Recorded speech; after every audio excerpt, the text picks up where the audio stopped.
Why was Queen Victoria given a budget? She was the queen, why not take it all? She ruled the greatest empire the world had ever known. Her face was on coins, her title echoed across continents, and her power was undisputed. And yet, Queen Victoria, the queen herself, was given an annual budget by Parliament. She was the sovereign, the Empress of India, the woman whose reign defined an entire era. So why didn't she just take it all?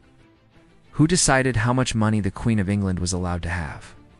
The answer lies in a centuries-long power struggle, a monarchy forced to evolve, and a very peculiar British invention: constitutional monarchy. Let's dive into the fascinating reality of royal restraint, political negotiation, and financial power. It all begins in the 18th century. In 1760, King George III made a trade. He surrendered the crown's vast hereditary revenues, income from land, taxes, and feudal dues, in exchange for a fixed annual payment from Parliament, known as the Civil List. This was supposed to simplify royal finances, but let us be honest, it was also a clever way for Parliament to put the monarchy on a leash. By the time Queen Victoria came to the throne in 1837, this leash had been tightened. Victoria was granted £385,000 per year by Parliament under the Civil List Act, a huge sum then, about £45 million per year in today's money. But here's the kicker. Victoria didn't set that number. Parliament did. Elected officials decided how much the Queen would receive and how she could spend it. Imagine that. The Queen of England being budgeted like a department manager. That money wasn't just for gowns and jewels. It had to cover staff salaries, palace maintenance, travel, royal ceremonies, and even the care of distant royal relatives. And if there was a deficit, she couldn't just demand more. She had to ask Parliament for approval, use her own money. Yes, Queen Victoria had to dip into her personal fortune more than once to maintain royal appearances. Why not just take it all? So why didn't she just take everything?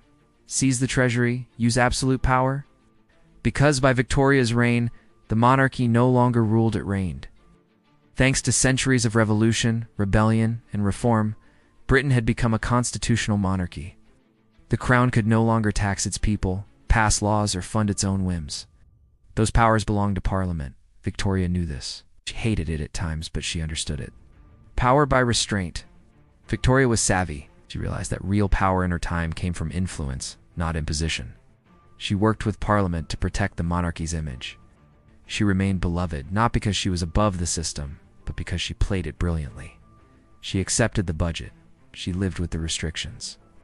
And in doing so, she preserved the throne for generations to come. Still, she was rich, very rich. Let's be clear. Victoria wasn't scraping by. Her personal wealth through land, estates like Balmoral, and strategic investments reached the modern equivalent of hundreds of millions, possibly over $1 billion. So, while Parliament gave her a salary, she had a private empire no one could touch. If you're finding this look into royal power fascinating, go ahead and hit that like button, subscribe, and drop a comment. Should monarchs be budgeted like politicians, or should royalty mean unlimited power? Your voice matters more than you think. Sealed wills, hidden fortunes. When Queen Victoria died in 1901, her will was sealed, a rare privilege even among royals. Why? Some believe it was to conceal the extent of her private wealth, possibly to avoid controversy. After all, a queen who had spent decades accepting Parliament's money had quietly built an unimaginable fortune on the side. Queen Victoria's budget wasn't just about money, it was about image, trust, and the fragile balance between crown and country. She could have demanded more. She could have rebelled. But instead, she redefined what it meant to be royal in a modern world. And maybe that's why she reigned for 63 years, not by taking all, but by knowing how much was enough. Thank you for watching. You want more stories about royalty, power, and the politics behind the throne? Subscribe, tap the bell, and stay curious. Until next time, never mistake restraint for weakness.